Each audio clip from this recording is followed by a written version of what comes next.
The live TV, सच सबसे आगे। नमस्कार, द लाइव टीवी आप देख रहे हैं। आपके साथ मैं हूं आदित्य कुमार।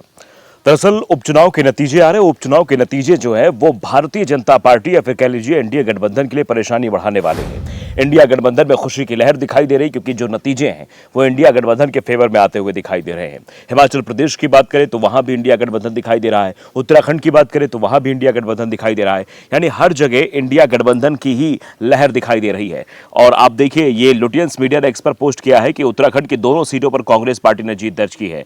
और ये वहां पर आप देख सकते हैं किस तरीके से हरीश रावत विक्ट्री साइन दिखाते हुए बताने की कोशिश कर रहे हैं कि उत्तराखंड में भारतीय जनता पार्टी किस तरीके से चुनाव हारी है। और दो सीटों पर, उत्तराखंड की जो दो सीटें हैं जहां उपचुनाव हुआ था, वो दोनों सीटें इंडिया गठबंधन के खाते में यानी कांग्रेस के खाते में गई हैं। तो आप इससे अंदाजा लगा सकते हैं किस तरीके से भारतीय जनता पार्टी को बड़ा झटका इस उपचुनाव में लगा है। इसके बाद अगर हम बात करें कि हिमाचल प्रदेश की बात करें तो हिमाचल प्रदेश में 3 सीटें थी, 3 की तीनों सीटों पर भारतीय जनता पार्टी की हार हुई। यहां भी कांग्रेस की जीत हुई, यानी इंडिया गठबंधन की जीत हुई। तो जलवा बरकरार है और ये कहा जा रहा है कि भारतीय जनता पार्टी को बड़ी शिकस्त मिलनी शुरू हो गई है। उपचुनाव से ये हालात बनते जा रहे हैं कि आने वाले अभी क्योंकि और भी उपचुनाव होने हैं और भी सीटें खाली हुई हैं। कुछ विधायकों को सांसदीय का चुनाव लड़ाया गया था, तो कुछ समाजवादी पार्टी के विधायकों ने पाला बदल लिया है, वो भारतीय जनता पार्टी के खेमे में चले गए। उनके ऊपर दल बदल कानून लग रहा है। तो सीधे तौर पर आप इस बात को समझ सकते हैं कि अब वहां भी उन सीटों पर भी उपचुनाव होना है। तो ये पहला उपचुनाव लोकसभा चुनाव के बाद जिसमें भारतीय जनता पार्टी को बड़ी हार का सामना करना पड़ रहा है। ये मानसिक तौर पर भारतीय जनता पार्टी को कमजोर करने वाला है, क्योंकि 2024 के आम लोकसभा चुनाव के नतीजे भी भारतीय जनता पार्टी के मन मुताबिक नहीं रहे। भारतीय जनता पार्टी को पूर्ण बहुमत नहीं प्राप्त हुआ। एनडीए गठबंधन की सरकार बनानी पड़ी, गठबंधन के सहयोगियों के सामने हाथ तक जोड़ने पड़े, चाहे वो नीतीश कुमार हो या चंद्रबाबू नायडू हो। दोनों के बदौलत आज ये सरकार चल रही। तो ये अपने आप में बड़ा सवाल है कि आखिरकार अब जो है, जो उपचुनाव के नतीजे हैं वो बीजेपी को पूरी तरीके से मात देते हुए नजर आ रहे हैं। देखिए, अब लाइव अपडेट भी हम आपको दिखा रहे हैं क्या कुछ चीजें चल रही है। अभी हिमाचल की 2 सीटों पर कांग्रेस, 1 पर बीजेपी, बिहार में निर्दलीय आगे। आप समझिए किस तरीके से जलवा बरकरार है। 7 राज्यों की 13 विधानसभा सीटों पर उपचुनाव के बाद मतगणना जारी है। आज 13 सीटों के परिणाम घोषित किए जाएंगे। इनमें से बिहार की रुपौली विधानसभा सीट है, पश्चिम बंगाल की रायगंज, रानाघाट दक्षिण और मानिकताला, तमिलनाडु की विक्रवांडी, मध्य प्रदेश की अमरावाड़ा, उत्तराखंड की बद्रीनाथ और मंगलौर और पंजाब की जालंधर सीट भी शामिल है। इसके अलावा हिमाचल प्रदेश की 13, हमीरपुर और नालागढ़ सीट पर उपचुनाव कराए गए थे। बता दें कि लोकसभा चुनाव के बाद यह पहला उपचुनाव है जिसके नतीजे भी आने शुरू हो गए हैं। हिमाचल की 2 और पंजाब की 1 सीट पर चुनाव परिणाम घोषित हो चुके हैं। जालंधर सीट पर आम आदमी पार्टी ने जीत हासिल की है। वहीं हिमाचल की हमीरपुर सीट से बीजेपी के आशीष शर्मा जीते हैं। हिमाचल की देहरा सीट पर कांग्रेस के उम्मीदवार कमलेश ठाकुर ने जीत हासिल की है। बिहार की रूपाली सीट पर निर्दलीय प्रत्याशी शंकर सिंह आगे चल रहे हैं। ये उपचुनाव इंडिया गठबंधन और इंडिया दोनों के लिए बेहद अहम माना जा रहा है। जाहिर बात है कि अगर इंडिया गठबंधन को इस उपचुनाव में बढ़त मिलती है तो मजबूती आगे जाहिर होगी और ये मजबूती आगे बढ़ती जाएगी। इस चुनाव में सीधी टक्कर एनडीए और इंडिया गठबंधन के बीच है। 10 जुलाई को इन सभी सीटों पर मतदान करवाए गए थे। ये सीटें विधायकों के निधन या फिर इस्तीफे की वजह से खाली हुई थी। अगर पश्चिम बंगाल की सीट की बात करें तो पश्चिम बंगाल की बागदा सीट पर टीएमसी की मधुपर्णा ठाकुर चुनाव जीत गई है। यह अपडेट है। पश्चिम बंगाल के 4 सीटों पर उपचुनाव कराए गए थे। इनमें से बागदा सीट पर टीएमसी नेता मधुपर्णा ठाकुर ने 33,455 वोटों से जीत हासिल की है। तो इंडिया गठबंधन का जो जलवा है वो बरकरार दिखाई दे रहा है। भारतीय जनता पार्टी को लगातार शिकस्त मिलती हुई दिखाई दे रही है। इससे आप ये अंदाजा लगा सकते हैं कि जो लगातार क्रेज बनाने की कोशिश भारतीय जनता पार्टी कर रही थी, और आप समझते हैं कि ये जो उपचुनाव होता है ये सत्ता के पक्ष का चुनाव होता है। कहते हैं जहां जिसकी सत्ता होती है वो उसी का चुनाव होता है। लेकिन आप देखिए, ये जो कांग्रेस उत्तराखंड में सत्ता में नहीं है, उसके बावजूद भी उत्तराखंड में जीत हुई है। पश्चिम बंगाल में आप देख रहे हैं, और उसके बाद उत्तराखंड की मंगलौर सीट पर कांग्रेस के काजी निजामुद्दीन चुनाव जीत गए हैं। उत्तराखंड की मंगलौर विधानसभा उपचुनाव में कांग्रेस प्रत्याशी काजी निजामुद्दीन जीत गए। वहीं बद्रीनाथ सीट पर भी कांग्रेस आगे चल रही है। तो आप समझ सकते हैं कि ये वही सीट थी मंगलौर जहां पर विवाद हुआ था।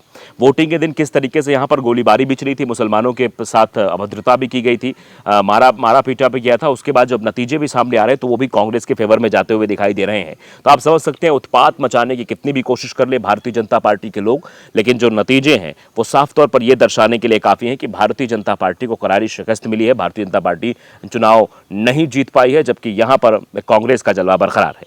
हिमाचल की नालागढ़ सीट पर भी कांग्रेस की जीत हुई है। हिमाचल की नालागढ़ सीट पर कांग्रेस के बरदीप बाबा ने जीत हासिल की है। इसके साथ ही हिमाचल की 2 सीटों पर कांग्रेस और 1 पर बीजेपी की जीत फाइनल हुई है। अमरवाड़ा में कांग्रेस की बढ़त बरकरार, पहले से हुई कम।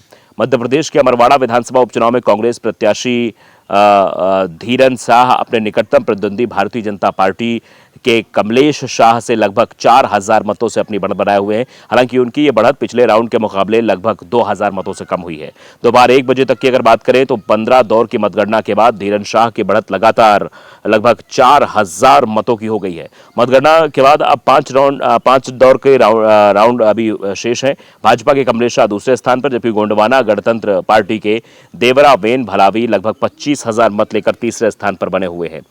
अब समझ लीजिए विक्रवांडी सीट पर 33,000 वोट से डीएमके आगे चल रही है। द्रमुक उम्मीदवार शिवा अपने प्रतिद्वंदी पीएमके उम्मीदवार अंबू मड़ी से 27,000 मतों से आगे चल रहे हैं। अभी जो अपडेट निकलकर सामने आया वो अपडेट मैं आपको बता रहा हूं। वहीं नाम तमिलर कच्ची यानी कि एनटीके के डॉक्टर अभिनय 3,100 वोट पाकर तीसरे स्थान पर है। वहीं अगर शिवा की बात करें तो 44,600 से अधिक वोट मिले हैं, जबकि अंबुमड़ी के खाते में 17,500 वोट ही आए हैं। तो ये हम आपको नतीजे बता रहे हैं। उत्तराखंड की दोनों सीटों पर कांग्रेस ने बढ़त बनाई और फिर जीत भी हासिल की है। तो आप इससे ये अंदाज़ा लगा सकते हैं, जश्न का माहौल दिखाई दे रहा है और ये बताने के लिए काफ़ी है किस तरीके से चीज़ें देखने को मिल रही हैं। आप अंदाज़ा लगा सकते हैं लगातार हिमाचल में भी जीत का जश्न मनाया जा रहा है कांग्रेस की तरफ से, और उत्तराखंड में भी जीत का जश्न मनाया जा रहा है। तो ये उत्तराखंड में 2 सीटें, हिमाचल प्रदेश की 3 सीटें, और आप इससे ही अंदाज़ा लगा सकते हैं ये चुनाव पूरी तरीके से इंडिया गठबंधन के फेवर में है। बंगाल में जिन सीटों पर इलेक्शन हो रहा है वहाँ भी लगातार ममता बनर्जी का जलवा बरकरार है। बीजेपी और एनडीए की बड़ी हार है, क्योंकि ये सीधे तौर पर कहा जा रहा था इंडिया और एनडीए गठबंधन के बीच इलेक्शन हो रहा है, और जो नतीजे निकलकर सामने आ रहे हैं वो भी इस बात की तस्दीक साफ तौर पर कर रहे हैं कि इंडिया गठबंधन आगे बढ़त बना रहा है और एनडीए गठबंधन पीछे की ओर ढकल रहा है। ये साफ तौर पर अंदाजा लगा सकते हैं और देख सकते हैं किस तरीके की स्थितियां होती हुई दिखाई दे रही हैं, और अपने आने वाले समय में जो चीजें हैं वो स्पष्ट रूप से निकलकर सामने आएंगी। बता दें, लोकसभा चुनाव के नतीजों के बाद जो अब नतीजे उपचुनाव के समझ में आ रहे हैं वो अभी भी ये बताने के लिए काफी है कि ना तो भारतीय जनता पार्टी का ग्राफ बढ़ा है, ना ही समीक्षा बैठक से कुछ अंतर आया है, ना ही हार से भारतीय जनता पार्टी ने सबक लिया या एनडीए गठबंधन ने सबक लिया है। लेकिन इंडिया गठबंधन का जो ग्राफ लगातार बढ़ रहा है, अभी और भी उपचुनाव होने हैं और जो उपचुनाव हो रहे हैं ये बता रहे हैं, और आगे जो उपचुनाव होंगे वो जिस तरीके से स्थितियां बताएंगे वो समझ में आएगा कि आने वाले समय में स्थितियां और भी भारतीय जनता पार्टी के लिए, एनडीए गठबंधन के लिए बुरी होने वाली है। तो जो नतीजे निकलकर सामने आ रहे हैं वो नतीजे, चाहे वो हिमाचल प्रदेश के हों, चाहे वो उत्तराखंड में आप देखते हैं किस तरीके से क्लीन स्वीप किया भारतीय जनता पार्टी लोकसभा चुनाव में, लेकिन उपचुनाव के नतीजों ने यह साफ साफ बता दिया है कि भारतीय जनता पार्टी को या फिर एनडीए गठबंधन को कोई पसंद नहीं कर रहा है। इंडिया गठबंधन का जलवा बरकरार है और इंडिया गठबंधन अभी भी वहां परफॉर्मेंस अच्छा कर रहा है। पश्चिम बंगाल में परफॉर्मेंस अच्छा चल रहा है, हिमाचल प्रदेश में परफॉर्मेंस अच्छा है। तो हर जगह जो परफॉर्मेंस का रेशियो अगर देखें तो वो इंडिया गठबंधन के फेवर में जाता हुआ दिखाई दे रहा है। यह बीजेपी और मोदी जी के लिए खासतौर पर चिंता बढ़ाने वाला विषय है। तो लाइव टीवी को अगर आपने सब्सक्राइब नहीं किया जरूर करिए, बेल आइकन दबाइए ताकि सच खबर आप तक पहुंचती रहे। नमस्कार।